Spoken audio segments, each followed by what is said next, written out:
Rising Phoenix, a new revolution. Please welcome back the director of the film, Sheriden O'Donnell. Sheridan, thank you so much. Featured in the film, please welcome Caroline Casey. Come on up, make your way. Anastasia Pagonis, come on down. Arroyo, Q, please come down. And please welcome Lauren Riddloff. Will you be voicing? I think that's everybody, but I hand it to Lawrence, who could take it from here. Thank you, Isaac. I'm going to give folks a chance to get down here. Thanks.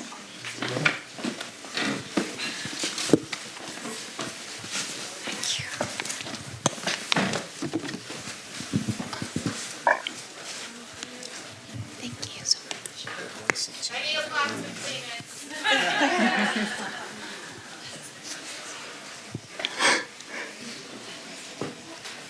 Come on over. All right, let's give it up one more time.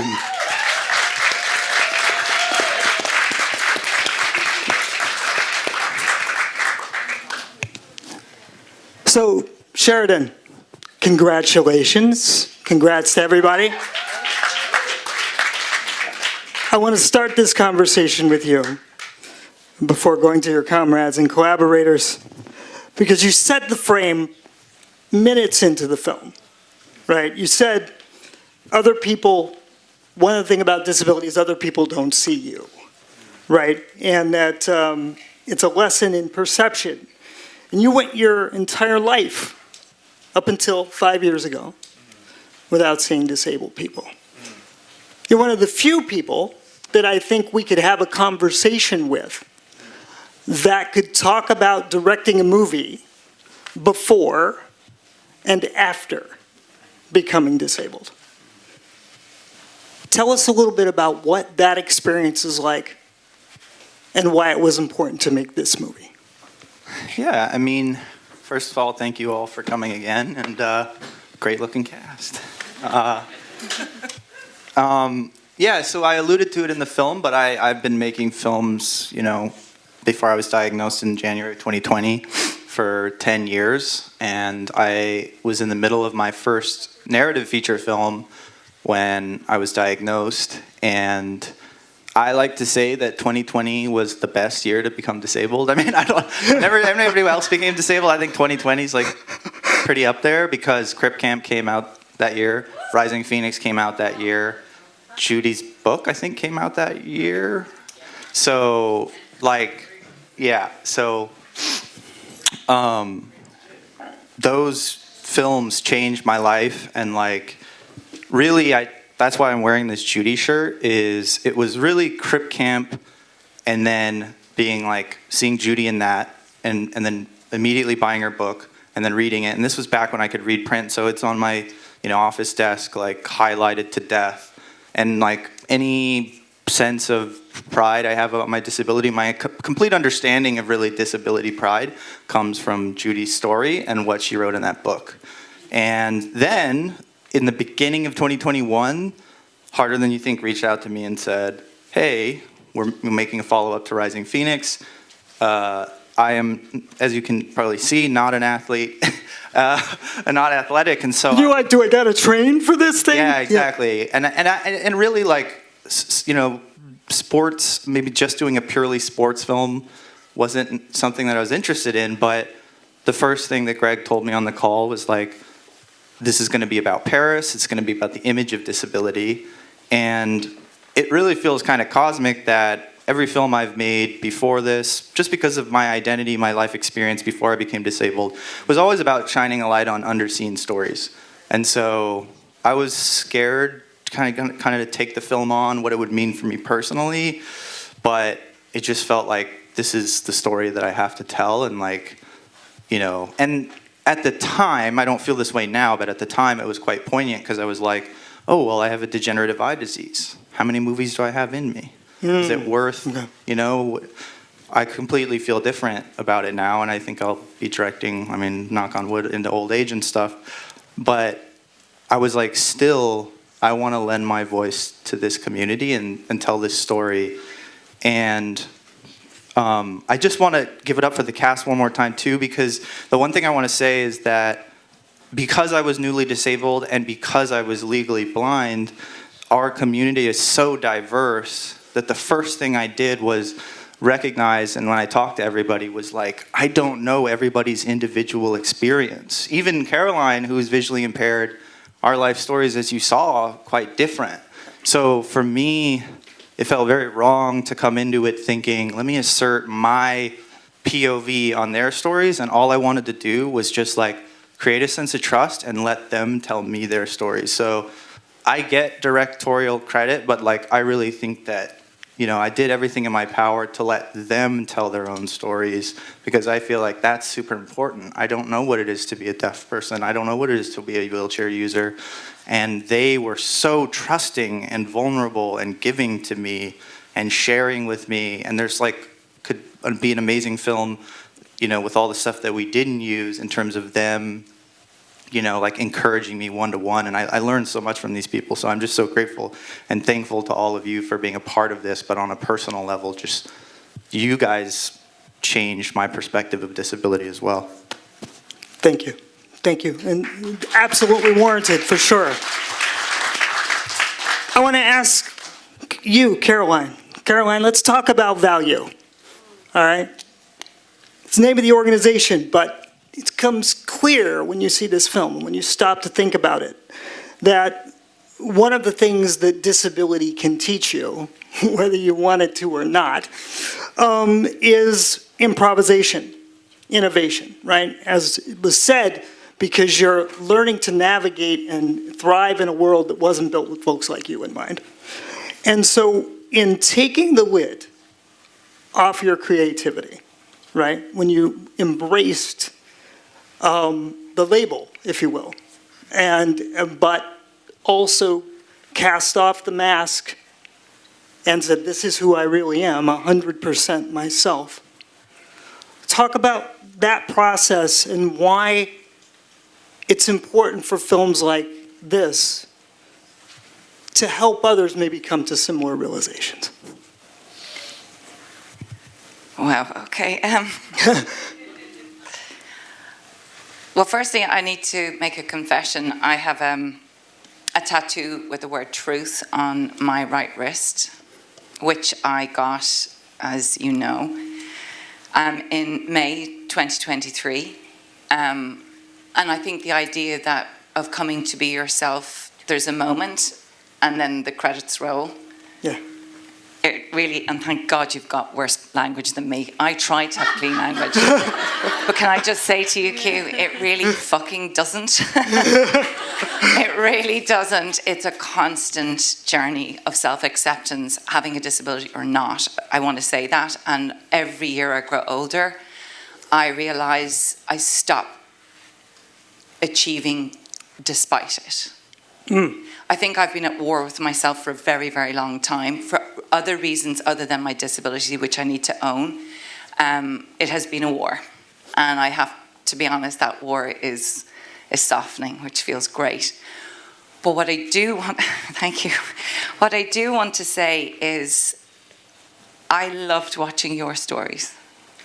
And I want to say to Sheridan, I found it very hard. It was the first time I watched it. And I've sat there tensed, going, oh shit, what did I say and what did I look like? And oh, good God, and Jesus, I'm the elder granny of them all. All you beautiful, stunning humans. But I want to acknowledge you because your stories were beautiful. And I wonder if there had been a movie of this 25 years ago, what would that have been for somebody like me? And I think that listening to every one of these stories, I feel genuinely, so I'm going to talk about the creativity of the generation that I see now. And I do feel, fuck, it's going to change. It's going to change. And I actually had grief watching the movie a bit to know how much of my life that I didn't live, or I lived despite or in anger for. And this isn't just a film about disability, it's about freedom. freedom to be who you want to be, who you need to be, freedom to be yourself, freedom to leave the shite behind, freedom for the pathways and the doors and the escalators, but it's a freedom in the door of your heart and soul. So thank you for your film. Thank you. Yeah, the conditioning that surrounds us, right, in the air, the ether, the water, whatever it is, right, teaches shame. But I think it's very clear watching all of your stories in your film that people can be brave and innovative and bold and badasses and drop F-bombs and do all kinds of amazing things. Cute. Not despite, yeah, guess. Not despite of their disabilities, but in part because of them. Right, because it forces that innovation in some ways. Lauren, I wanted to ask you. Most people know you and they've seen here about your work as an actor, but you came on board this film as an executive producer. And for those who don't know, executive producers are the yes. Executive producers are the people that get the movies made. They don't happen without EPs. Why was it important for you to put your name out there and your reputation as an executive producer, right? Someone who opens doors to get this film made and to pay it forward.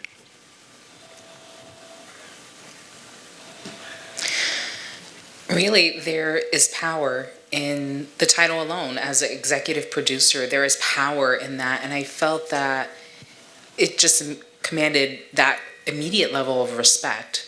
And to really just Sheridan and everyone here, Barnaby, everyone who's been included with this project, who helped to make this happen, really, when I first started to do the interviews for The Walking Dead and for The Eternals, and one of the most common questions that was asked was, do you feel the burden of being the first and only person to perform in this, say, particular role? And for a while, that question started to stress me out because it was emphasizing, oh my God, I really do wear this role and have to sort of represent an entire group of people. And as you can see here, you know, life, this is an entire spectrum of experiences and what it means to have a disability, for a BIPOC experience on top of a disability as another layer. I really started to feel that. And one day I realized there is no burden when it comes to telling my own story. And so that was what really freed me from that burden. I am not responsible for your story, or to say that I'm not responsible for speaking to your experience, but I can be one part of your story and a part of telling that story. And a project like this one, that we all have had the opportunity to tell our stories, that at the end of the day is what it meant for me to be a part of this EP team as an executive producer. Thank you. Anastasia, so Caroline talked a bit about sort of the generation coming up after, right? And what if she had seen a film like this earlier? I want to ask you, social media gets a bad rap, right? People talk smack about it a lot, but you're using social media to change how others see people like yourself and the others in this film. Platforms like this film and this festival even. Why are they important? Social media is so important. It's the one place that you can go and reach millions and billions of people. No matter where I stood in the entire world, I could never ever reach that many people. And I think that that's what's so special about social media, and anyone can do it. It's not expensive. You just have to put yourself out there, which I think is a comfort thing. It was super hard for me in the beginning to be able to put myself out there, but I knew that I had a voice and I could speak for people who had disabilities and were just like me that maybe didn't have a voice. And let's be honest, I mean, I'm in the Gen Z and we have no attention span, like just none whatsoever. I myself don't. So I knew that however I was going to get people's attention to learn and to be educated about disabilities, I was going to do it. So I do a lot of like funny, entertaining videos that have some clickbaits where people are like, how do you eat if you're blind? I don't know. I stab myself in the forehead. Like I put the fork to my food and I eat it just like anyone else would. And kind of making light of a dark situation and showing people that this is what a disability actually looks like. I am not the stereotype of blindness. Neither is anyone here. We are not the stereotype the Hollywood perceives the way that we are as a disability. No, we're totally not like that. I'm a professional athlete. I'm a gold medalist. I can dress cute. I can do my own makeup. And no one can stop me from doing that. So I want to show the world that this is what a disability actually looks like. Thank you. Q. First off, I want to thank you for giving the world the best definition of access that I have ever heard. And I've been doing this a long time, so thank you for that. I'm going to steal it, and I'm going to use it. You talked about going into rehab following your accident, right? And in rehab, right, you experienced these people, younger people. And I think the words you used were, according to my notes here, that it was joy, right? And I'm curious to know, how important was it for you to get exposed to that so soon after your accident? I think being exposed to that joy at Rusk gave me hope. If I could make those kids laugh and smile, laugh till we cried, it gave me hope that I wasn't powerless. It gave me hope that I could find that purpose, that ability outside of the walls of the hospital. And gave me hope to not go into the darkness, to not get depressed, and to hope that there was something out there waiting for me to pay attention to and do. And so, after experiencing those things, right, and being asked to be a part of this film, what's part of your mission? What's part of your goal in saying yes? So, for those who can't see, I'm wearing a pin. It's a Mayan pin. And my goal after this film, and thinking about tonight and this event, is to remember and to remind folks that many people had to suffer for us to be here tonight. Yeah. That shirt that you are wearing, Sheridan, is a nod to someone who struggled a lot for us to be here. In this very room, I have my very first mentor after I became disabled, Victor Khaleesi, to whom I owe so much, because Victor had to struggle as being the first ADA coordinator in the Parks Department, so that, I don't know, maybe 40 years later I can come and do it. So that 15 years later I can come and do it at the Department of Transportation. My point is, Lawrence, so many people came and struggled so that we can stand here, so that we could sit here and be present and share our stories. My point is, I want to remind us that too many people hurt for us to be asking for fucking permission, for us to be asking for fucking validation. President Obama used to say, you are the change that we've been waiting for. Get off your fucking asses and do. Stop waiting to be seen. You are here. So if you can't be heard, fucking scream. If you can't be seen, throw something. I owe it to Victor, to Judy, to those who struggled before me, to do. And I am not asking for permission. Right on.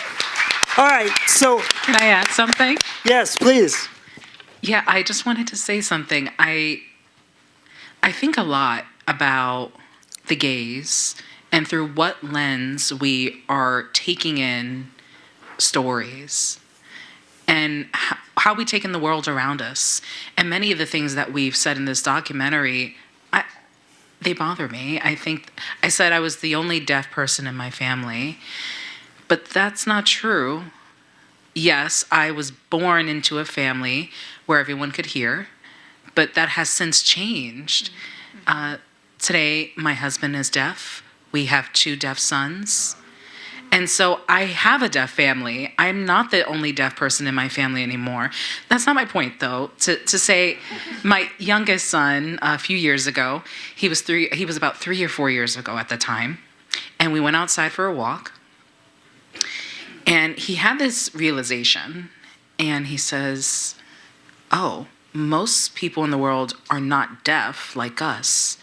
And I said, no, most people in the world are hearing, they can hear. And so I was wondering what might come next, and I didn't expect my son's response. And he said, oh, they look so sad. I feel so sorry that most people don't know how to sign. We should teach them, Mommy. We should teach them sign language. And so that's what I mean. It's all about perspective. And my son, in his mind, the world needs a little extra support. And the world is disabled, not us. We're the norm. And so just being able to flip people's perspective in that way. I would say that, my friends, is how you reframe disability right there. One more question, because I'd be remiss to not handle that after, everything we talk about here at ReelAbilities is about, yes, what we see on screen, but also not, changing the stories we tell and who gets to tell them. And so a big part of that is making sure that disabled folks are, yes, portrayed differently on screen, but also making those stories, telling those stories, part of the crew. There's a scene in the film where you're saying your goal was to make 50%, at least 50% of the crew disabled. Tell us about that process, because the industry will tell us it's too expensive, it's too difficult, we don't know how to do it, right? What was your experience? I mean, I'm just going to give all credit to where credit is due. Barnaby, I'm legally blind. This is going to take me a while to find him. But Barnaby and Greg. Right here, somewhere. Yeah, they came to me with that mandate, and I was excited. And I think what I can speak to it was Isabella's here, who was on our crew. My director's assistant was disabled. I think what it is for me, and this line did not make it in, but Marilee says it, that when you're not the only person in the room, when you are the only person in the room, it can feel quite daunting and scary. Like when I'm the only disabled person in the room, I don't want to take my cane out. I don't want to mention that I'm blind. There's a certain pressure. So to know that not only the people we were interviewing were disabled, but the crew as well, it just completely changed the atmosphere of the room. And I'm literally stealing everything Marilee said, but it's like, we all do. It's okay. She said, when we feel safe, when there's more of us, we feel safe, and when we're safe, we can take bigger risks, and we can create better. So I think that's how I felt and that was part of the reason I said yes, was I was like, I'm going into this with everybody knowing this about me, and in a way, this is what they want from me, is the disabled gaze, is my lived experience as a disabled person.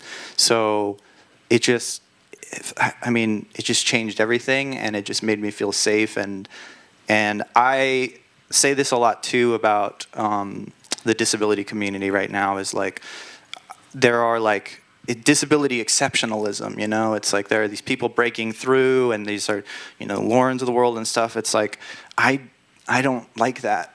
I don't like that only the exceptional, only the gritty, only the persistent, only the tenacious, are breaking through. Everyone should be able to be a part of this. You shouldn't have to be that. So I feel like that's the other thing, is like, I don't want it to be just directors. I want it to be everything down to PAs. Like Yeah. Gaffers. yeah, everything. Catering. So Yeah. we need to get to a point where it goes beyond exceptionalism, because what I say is, in real life with normal people are fucking normal. Like they get access to everything they need, and they're not exceptional at all.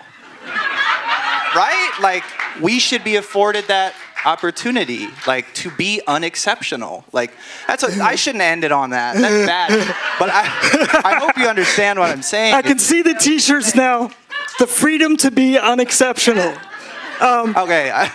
So, gonna wrap it up with a final thought, because we've got another film. But I want to thank you. I think representation for me, as long as I've done this work, is not only about seeing things as they are, but also about imagining how they can be better, and then making it so. And so, you talked about Judy, and you dedicated the film to Judy. And if anybody knows anything about Judy Heumann, they might know something about the 504 sit-ins, right? But the Judy Heumann that I know, or knew, never stopped opening doors for others. And inviting other people in, and then shoving them out there to do the work, right? This film does that too.